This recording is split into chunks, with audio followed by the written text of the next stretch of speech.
Boy. That was Ravens head coach John Harbaugh. Yeah. Tough news if you had ever been on a national television show saying, like, I think Keaton Mitchell's better than Derrick Henry. Right. Fade Derrick Henry. Fade Derrick Henry because of Keaton Mitchell. Round 3 pick, Keaton Mitchell. Right. Unbelievable. I thought he was going to be a part of the offense. Yeah. What happened? You could run in the preseason. I never said he was better than Derrick Henry. He doesn't put words in my mouth. All right, let's go to the photo evidence. we Have we got any pictures of this? We don't. Yeah. Okay. Come on, Pete. The kid was not at the Yankee game, but he did draft Keaton Mitchell in the fourth round thanks to Jay Croucher. Funeral? Yeah, exactly. He was crying. He got a Keaton Mitchell jersey for his birthday. Now he doesn't know what to do with it. Thanks, Jay. Somebody Photoshop a crying kid in a Keaton Mitchell jersey because Jay told him. But you did think Keaton Mitchell was going to be part of this offense, but that's tough talk from Jim Harbaugh. So did I. John Harbaugh, I should say, saying like all he can do is designer plays, like basically that if you put him out there, the defense knows what's coming. Like there's no versatility to him. If I'm interpreting that coach speak correctly. Yeah. Okay. Well, three things. One, Seg 2 was starting with a hit piece on Croucher. Two, how about you design some different plays for him, John? Like, can we get some more plays for Keaton Mitchell? He's really fast and he seemed really good when he was out there in 2023 before he got the Achilles. Let's find some other stuff for him to. Is he that much worse than Justice Hill? Really? He doesn't have more upside? I don't know. I guess they're making the right. I'm not going to defer to John Harbaugh after the way that he butchered the end of that game. So let's get some better plays there. And three, what's with the grim tone?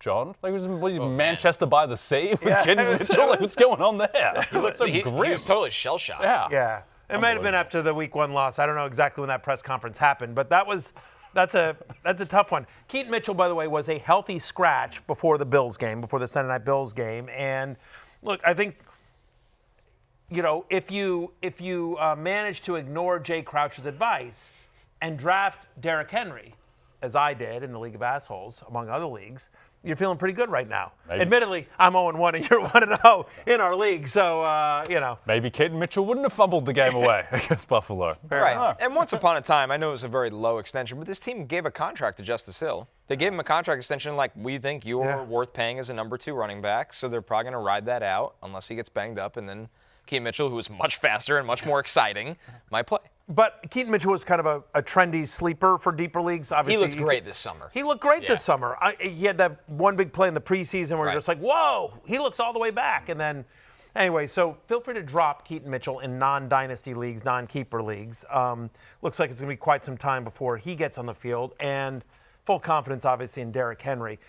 We don't need to talk into Derrick Henry, Connor, but we do want to talk about some of these rookie running backs and their utilization in week number 1. Starting with Ashton Jeanty, who maybe didn't have the dream start that everybody's hoping for, especially Ashton Jeanty was a first-round pick in fantasy this year. Obviously, how early he was drafted in the real NFL draft.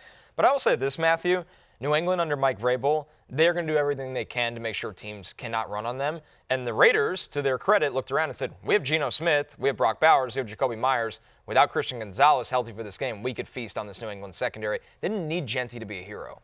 No, they didn't, but he still got 88% of the Raiders' running back touches, 21 of 24 running back touches. He played 85% of the snaps. That's third among running backs in week number 1. He got the goal line carry. He converted it. He looked good on that. So I'm as a top 10 play this week against the Chargers. He's an RB1. I think there are no concerns about Ashton Jeanty, even though the box score outside of the touchdown may not have looked like it. The usage is there, and we know from Jeanty's talent, if the usage is there, the fantasy points and the opportunity is still going to be there, right? The production, I should say. A little bit of a concern that he literally had negative yards before contact, and the O-line might be a problem for Vegas, but it's also like, what are you going to do about that? Like, you're going to start him every week. You don't want to trade him after that week, so there's nothing really to do except to hope that they play better.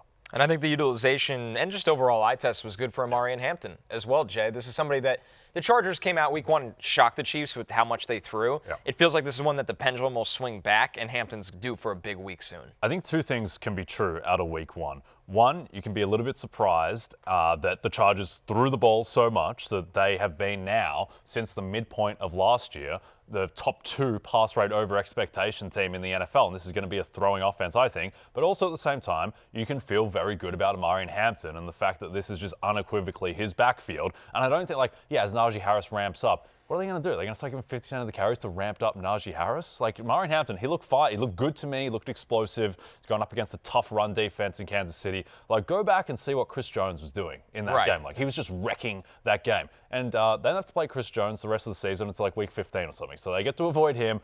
They'll have more success running the ball going forward. Teams don't run on Kansas City. No, they don't. It's one of the best run defenses in the NFL. I'll just sit here and say that this might be my favorite show we've ever done. Hearing Jay Croucher slander Najee Harris, like just sitting there, a man that you loved for so long, hearing you, admit, yes, exactly. Next thing you go worse. Now I'm a Riley Green type of guy. Yeah, I mean, like, if there's one small concern with Omarion Hampton, it's that the Chargers passed so much in that game, right? Their pass rate over expectation was off the charts, and yet Omarion Hampton still had a 6% target share.